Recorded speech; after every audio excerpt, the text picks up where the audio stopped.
नमस्कार, आप देख रहे हैं राजधानी एक्सप्रेस। मैं हूं आपके साथ पूजा मोहन पांडे। बुलेटिन की शुरुआत करेंगे बड़ी अपडेट के साथ। देहरादून में मंजेश हत्याकांड में बड़ा खुलासा हुआ है।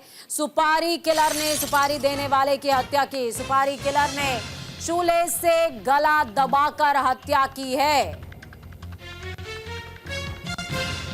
90 करोड़ की प्रॉपर्टी विवाद में हत्या हुई है। दो पार्टनर्स के बीच प्रॉपर्टी विवाद में हत्या। हत्या के लिए 10 करोड़ की सुपारी दी गई। हत्याकांड में 4 आरोपी गिरफ्तार। उत्तराखंड के देहरादून में 90 करोड़ की प्रॉपर्टी विवाद में हुई हत्या ने सभी को चौंका दिया है। घटना में सुपारी किलर ने उसी प्रॉपर्टी डीलर की हत्या कर दी जिसने उसे रिटायर्ड फौजी को मारने की सुपारी दी थी। ये हत्या शूलेस से गला दबाकर की गई। घटना की सूचना मिलते ही पुलिस मौके पर पहुंची, शव को कब्जे में लिया और पोस्टमार्टम के लिए भेजते हुए जांच शुरू कर दी है। पुलिस ने 42 वर्षीय प्रॉपर्टी डीलर मंजेश का शव उसके घर से बरामद किया है। जांच में पता चला कि मकान के किराएदार अर्जुन और सचिन ने हत्या को अंजाम दिया। दोनों आरोपी मृतक मंजेश के जेल में साथी रह चुके थे। इस मामले में एसएसपी अजय सिंह ने बताया कि 4 आरोपियों को गिरफ्तार किया गया है। इनमें सुपारी किलर अर्जुन और सचिन के साथ रिटायर्ड फौजी संजय और अफजल शामिल हैं। अफजल ने हत्या के बाद आरोपियों को भागने में मदद की थी। एसएसपी अजय सिंह ने प्रेस कॉन्फ्रेंस में इस हत्याकांड का खुलासा करते हुए कहा कि ये मामला लालच और विश्वासघात का है।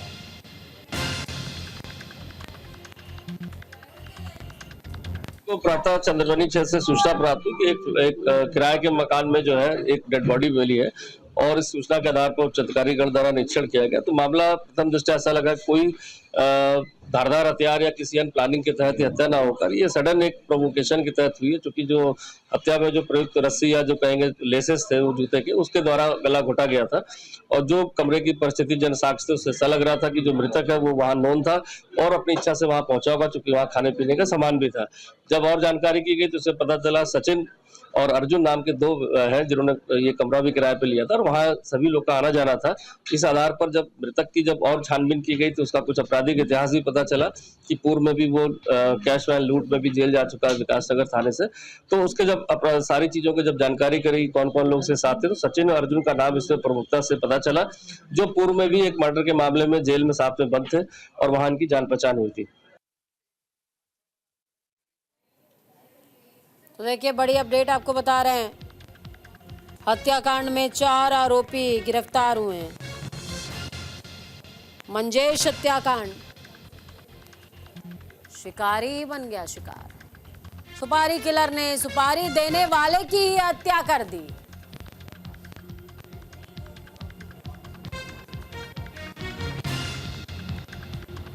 बड़ी अपडेट आपको बता रहे हैं।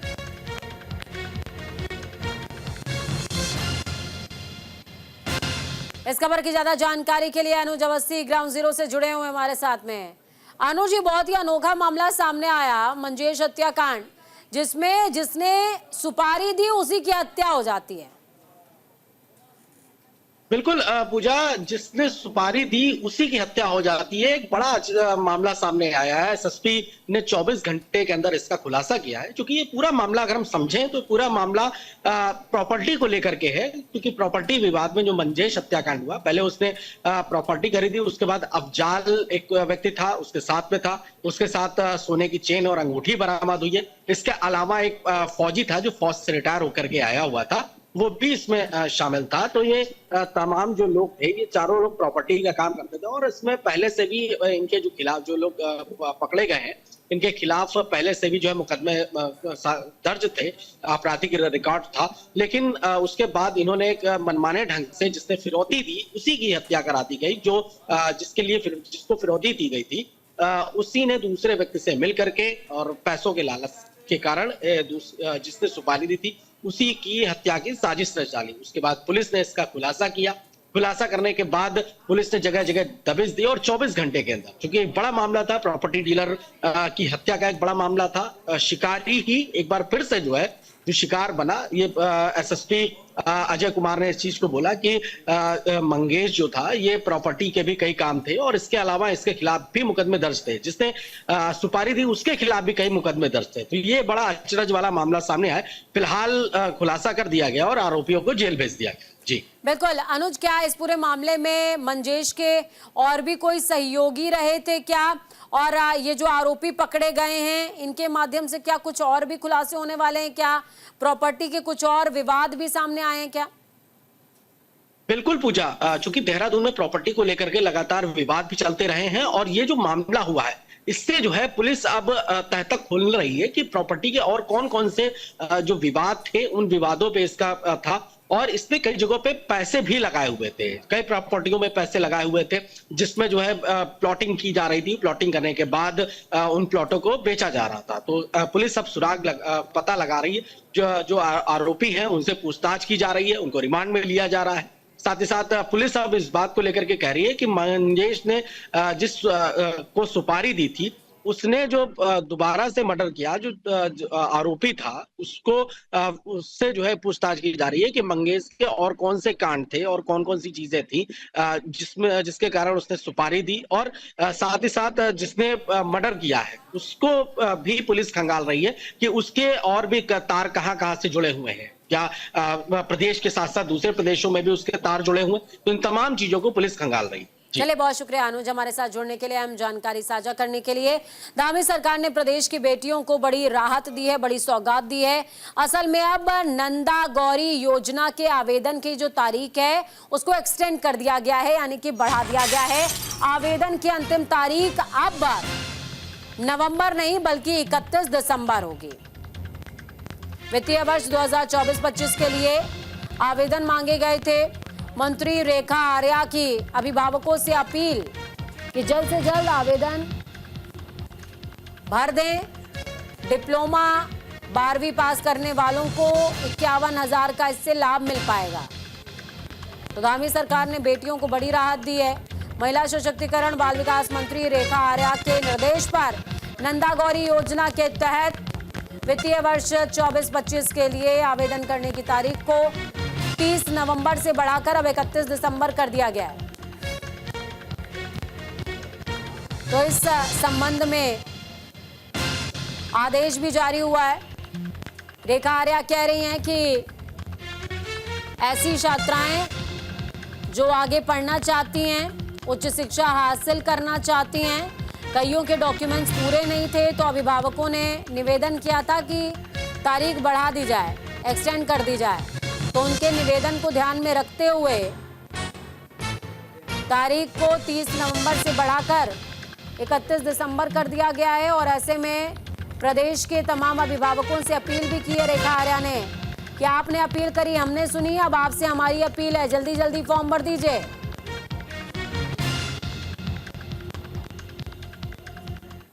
नंदा गौरा योजना को लेकर लगातार लाभार्थियों के द्वारा भी और कुछ आवेदकों के द्वारा भी और जनप्रतिनिधियों के द्वारा भी यह कहा जा रहा था कि 23 नवंबर की आखिरी तिथि होने के कारण कई समय से जो है कई बालिकाएं जो है इसे भरने से चूक गई हैं।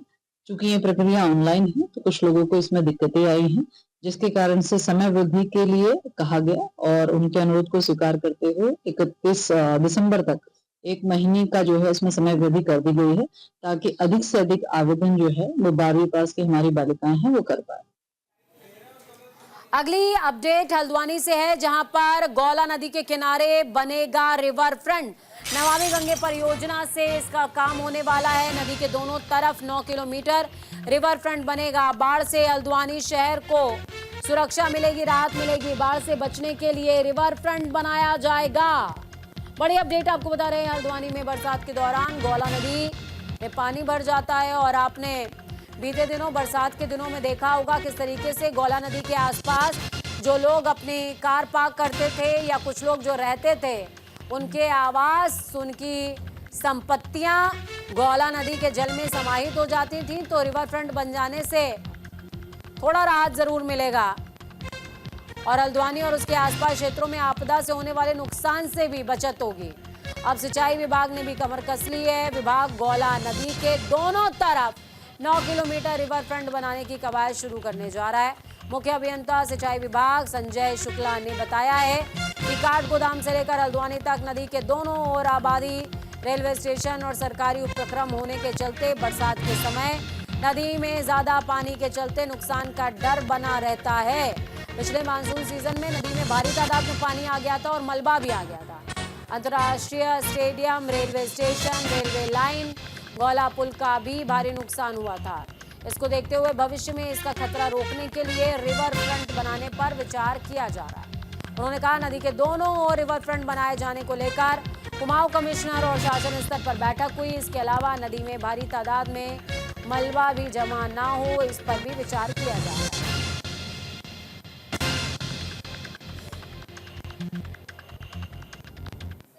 देखिए, रिवर फ्रंट का मतलब जो पूरा गोला रिवर है, काठगोदाम में एक पुल है जाने का, जो गोलापार पुल जाता है, वहाँ से नीचे एक और पुल है जो रेलवे के पास, हल्द्वानी रेलवे स्टेशन के पास में है। इन दोनों पुल के बीच में जो डिस्टेंस है पूरी नदी की, वो 9 किलोमीटर के आसपास है और ये पूरा शहर के किनारे किनारे ही ये गोला नदी बहती है। इससे काफ़ी समस्याएं विगत वर्षों में आई हैं और इसमें जैसे रेलवे का फीडर है, इरिगेशन का फीडर है और इसके अलावा रेलवे स्टेशन है, उसको नुकसान हुआ है। नीचे जो हमारा जो पुल है वो क्षति हुई है। तो इन सभी परिस्थितियों को देखते हुए साथ ही साथ जो है उसके अपोजिट बैंक पर स्टेडियम में भी नुकसान हुआ है। उत्तराखंड बिजली उपभोक्ताओं को बड़ी राहत या यूं समझिए कि सौगात ही मिली है। उपभोक्ताओं को 103 करोड़ रुपए लौटाए जाएंगे। करीबन 85 पैसे प्रति यूनिट की राहत है। ये दिसंबर से बिजली का बिल भी कम आएगा। उत्तराखंड के बिजली उपभोक्ताओं के लिए खुशखबरी, दिसंबर से बिजली के बिल में छूट देने के लिए आदेश जारी हो गया है। बिजली उपभोक्ताओं को बिल में 85 पैसा प्रति यूनिट की छूट दी जाएगी। सस्ती बिजली खरीद से हुई बचत के कारण पूर्व में बिजली के बिल में वसूली की गई थी और यह अतिरिक्त धनराशि ऊर्जा निगम उपभोक्ताओं को लौटाएगा।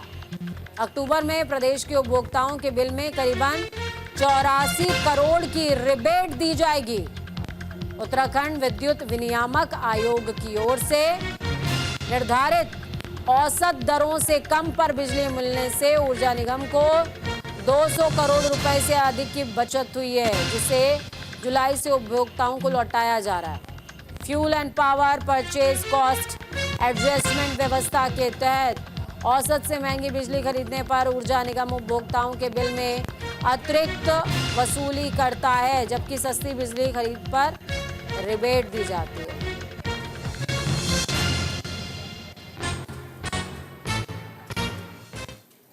हरिद्वार में धरने पर बैठे हैं बीजेपी नेता। बीजेपी नेताओं ने चौकी के बाहर प्रदर्शन कर दिया।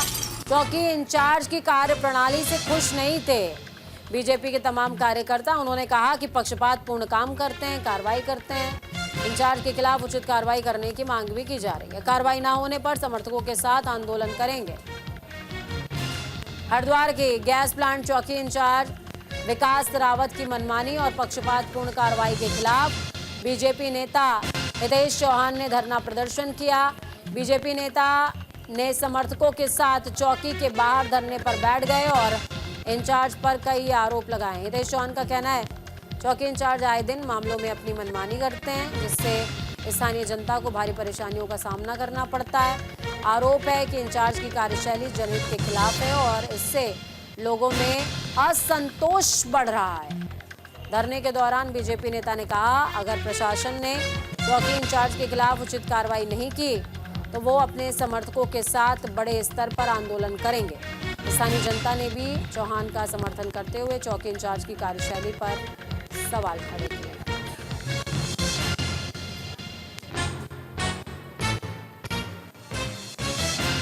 नाम है जिसकी दुकान है, तो पीछे ही कोई बंदा है, मेरे उसका नाम नहीं याद है रहा, वो दुकान खरीदना चाह रहा है। इरफान ने वो दुकान उसको बेच भी दी थी। बीच में फिर बहुत सारे दलाल घुस गए उसमें, पैसा चक्कर खाने के चक्कर में, कि उन्होंने कहा कि यार क्यों खरीदने की जरूरत है, गांव में किसी के पेपर पापर तो होते नहीं है, या दुकान हम प्रधान भी मिल गया होगा उसकी साथ में कि या दुकान हम तुझे अपने आप नाम करा देंगे। उसके बाद चलो ठीक है, वो फिर पता चला उन्होंने कहा मैं खरीदता नहीं है। उनके पैसे पूसे का लेन देन कुछ हुआ। जो मैटर कम से कम 1 साल पुराना चला आ रहा, मेरे पास तो अभी आया हो पिछले 5-6 दिन से। 5-6 दिन से मेरे पास आया, भाई जी ऐसे ऐसे मैटर हो रहा। मैंने कहा यार तू तो सही आदमी है, 30-35 साल से तेरी दुकान है वहाँ गाँव में। मैं इंचार्ज साहब से मिला, उसके वकील को भी लेकर मिला, वकील ने सारी चीज समझाई। प्रधान ने पहले अपने लेटर हेड पर वह दुकान बिकवाई, फिर बिकवाने के बाद फिर नुकारा या जमीन ग्राम पंचायत की। भाई प्रधान तू बेवकूफ है, पहले बिकवा रहा अपने लेटर हेड पर, ग्राम पंचायत की जमीन बता रहा। तो बड़ी अपडेट आपको बता रहे हैं, जनजाति महिला कल्याण समिति का स्थापना दिवस है। जी हां, बड़कोट उत्तरकाशी में 33वां स्थापना दिवस। समिति ने विशेष कार्यक्रम का आयोजन किया। कार्यक्रम में स्थानीय निर्मित सामग्री की प्रदर्शनी लगाई। 33 साल से समिति महिलाओं की मदद के लिए तत्पर है। 1600 से ज्यादा महिलाओं को रोजगार योग्य बनाया है। 500 महिलाएं, 800 युवाओं को निःशुल्क कंप्यूटर प्रशिक्षण दिया गया। हजारों पीड़ित महिलाओं को न्याय भी दिलाया है। जनजाति महिला कल्याण एवं बाल उत्थान समिति बड़कोट उत्तरकाशी का 33वां स्थापना दिवस धूमधाम से मनाया गया। इस दौरान संस्था ने स्थानीय उत्पादों से निर्मित सामग्री की प्रदर्शनी भी लगाई। संस्था के अध्यक्ष ग्लेशियर लेडी श्रीमती शांति ठाकुर ने हिमालय पर चिंता व्यक्त करते हुए सरकार से हिमालय नीति बनाने की मांग की। उन्होंने बताया 33 वर्षों से गरीब, असहाय, पीड़ित महिलाओं, बच्चों के विकास और सक्षम जीवन के लिए अलग अलग काम किए हैं। विभिन्न रोजगार परक प्रशिक्षण, निःशुल्क कंप्यूटर प्रशिक्षण, सिलाई बुनाई, ब्यूटी पार्लर, फल प्रशिक्षण, कुटीर उद्योग, इन तमाम अनेक प्रशिक्षणों से लाभान्वित किए हैं, जिनमें लगभग 500 महिलाएं प्रौढ़ शिक्षा में और लगभग 800 से अधिक युवाओं को निःशुल्क कंप्यूटर प्रशिक्षण और लगभग 1600 से अधिक महिलाओं को अलग अलग रोजगार परक प्रशिक्षण दिए गए हैं। संस्था की ओर से 2500 से ज़्यादा अधिक पीड़ित महिलाओं को, कुछ को न्यायालय से, कुछ को स्वयं के माध्यम से न्याय दिलवाया गया है। कई अनाथ बेसहारा बच्चों को संस्था ने अपने आश्रम में आश्रय देकर उनका पालन भी किया है।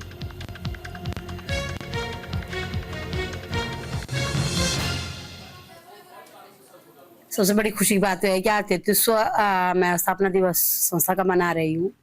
इन 33 वर्षों में जो है ना, बहुत से अहितों को हित दिलाया, समाज के जो दबा कुचला वर्ग था उसको न्याय दिलाया, उसके लिए रात दिन काम किया और जीवन बदला। मेरा भूकंप 91 के बाद मैं बाहर आ गई थी।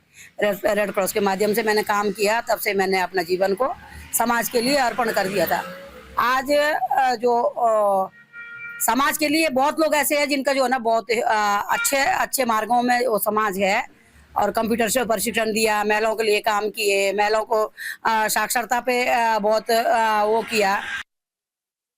आज हम अपनी संस्था का 33वां स्थापना दिवस मना रहे हैं, जिस उपलक्ष्य में आप सभी को यहाँ पे आमंत्रित किया गया है। और जो मैं 33 वर्षों के अगर कार्य की बात करूं तो हमारी संस्था 33 वर्षों से जो हमारी मैडम हैं शांति ठाकुर जी, उनका जो मेन फोकस रहा है वो हमेशा गरीब, असहाय, पीड़ित महिलाओं और जो निराश्रित बच्चे हैं, अनाथ बच्चे हैं, उनके लिए रहा है। और जो हमारे जो युवा हैं जो गरीबी के कारण कोई उच्च प्रशिक्षण नहीं प्राप्त कर पाते हैं, उनको रोजगार परक प्रशिक्षण दिलवाने का जो हमारा कार्य है वो निरंतर प्रयासरत रहा है और हम कर रहे हैं। और अभी विगत 10 वर्षों से हमारा जो मेन फोकस है कि महिलाओं को एक स्वरोजगार से कैसा जोड़ा जाए, तो उसके लिए हम एक हमारी हवन सामग्री है, माँ गंगा यमुना हवन सामग्री, उसका हमारी जो महिलाएं हैं, हमारे साथ जो जुड़ी हुई महिलाएं हैं, हमारी समूह की महिलाएं हैं, वो इसको बना रही हैं और इसका हम मार्केट। वहीं दूसरी तरफ उत्तराखंड प्रदूषण नियंत्रण बोर्ड का एक दावा सामने आया है, जिसमें उन्होंने गंगा नदी के पानी को लेकर के एक दावा किया है कि अशुद्धियां बढ़ रही हैं। हरिद्वार के करीब गंगा का पानी अशुद्ध हो गया है। बोर्ड ने पानी को बी श्रेणी में रखा है। पानी अब सिर्फ नहाने लायक है, पीने लायक बचा ही नहीं। गंगा की स्वच्छता के लिए सरकार की ओर से तमाम कदम उठाए गए हैं। सामाजिक संगठनों ने भी इसमें बढ़ चढ़कर हिस्सा लिया, लेकिन गंगा की स्वच्छता पूरी तरह वापस नहीं आई।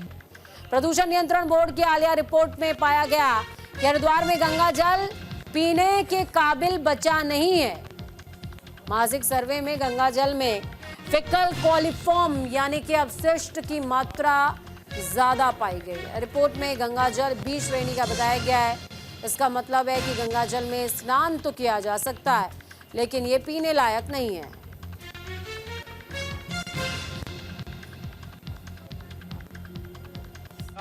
जनपद हरिद्वार में गंगा की जल गुणवत्ता को मापने के लिए 8 स्टेशन उत्तराखंड प्रदूषण नियंत्रण बोर्ड ने फिक्स किए गए हैं। प्रत्येक माह उन 8 स्टेशनों पर पानी की जल की गुणवत्ता का अनुश्रवण किया जाता है और उस गुणवत्ता के आधार पर ये जल की क्वालिटी क्या है इसका निर्धारण किया जाता है। हमारे पास अगर हम सबसे पहले कहें तो बिंदु घाट हरिद्वार की अपस्ट्रीम में, फिर हर की पौड़ी में, ललितराव ब्रिज में, ऋषिकुल में, उसके बाद डाउन स्ट्रीम में हम बाला कुमारी मंदिर और उसके बाद लास्ट जो हमारा बॉर्डर है उस बॉर्डर पर कुल मिला के 8 पॉइंट्स हैं जिस पर हमारे द्वारा जल की गुणवत्ता का अनुश्रवण किया जा रहा है। स्नान करते हैं, ये एकमात्र गंगा जल ऐसा है जिस समय गंगा जल को हम लोग पान करने से जितनी भी हमारे शरीर की व्याधियां हैं वो दूर हो जाती हैं। कैंसर तक के रोग ठीक होने का दावा बड़े बड़े लोग इससे कर चुके हैं और ये सत्यता है कि इससे कैंसर जैसे रोग दूर हो जाते हैं। और जिस समय जिसको सबसे ज्यादा अवगुणी जल ये लोग वैज्ञानिक कहते हैं, जो गादली गंगा जिस समय श्रावण मास के समय, बरसात के समय में जब आती है, उस समय अगर 3 आचमन जल व्यक्ति कर ले तो उसकी पेट की जो बीमारी है पूरी प्रकार से ठीक हो जाती है। ये तो पूरी तरीके से गुणवत्ता युक्त जल है। 60 साल पीरे आपको बता दें कि पूरे होते ही मंजूर हुई है वृद्धावस्था पेंशन। सीएम धामी ने 61 बुजुर्गों को पेंशन जारी कर दी है। 61 बुजुर्गों की ऑनलाइन पेंशन मंजूर हुई है। बड़ी अपडेट बता रहे हैं आपको।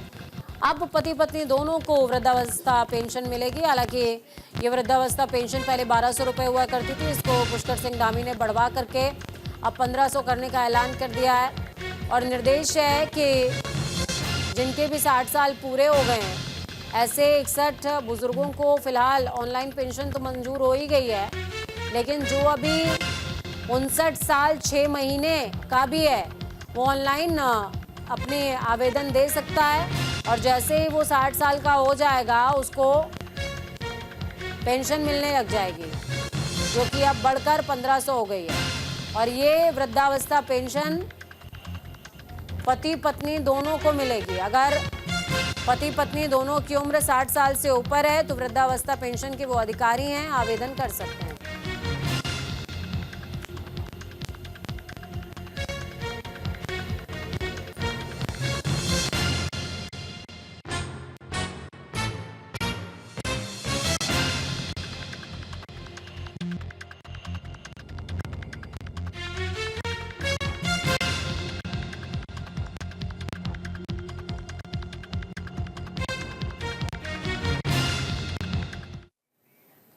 उपनिषदीय दर्शन बोध पुस्तक का विमोचन हुआ है। सीएम धामी ने पुस्तक का विमोचन किया है। प्रकाश सुमन ध्यानी ने यह पुस्तक लिखी है। उपनिषद भारतीय संस्कृति और दर्शन की अमूल्य निधि है, ये सीएम धामी कहते नजर आए। मुख्यमंत्री पुष्कर सिंह धामी ने मुख्यमंत्री कैंप कार्यालय स्थित मुख्य सेवक सदन में प्रकाश सुमन ध्यानी की ओर से लिखी पुस्तक उपनिषदीय दर्शन बोध का विमोचन किया है। राजधानी एक्सप्रेस में खबरों का सफर यहीं तक। बुलेटिन के उस पार ताजा अपडेट्स के लिए देखते रहिए न्यूज़ इंडिया, क्योंकि हम हैं राष्ट्र की आवाज। नमस्कार।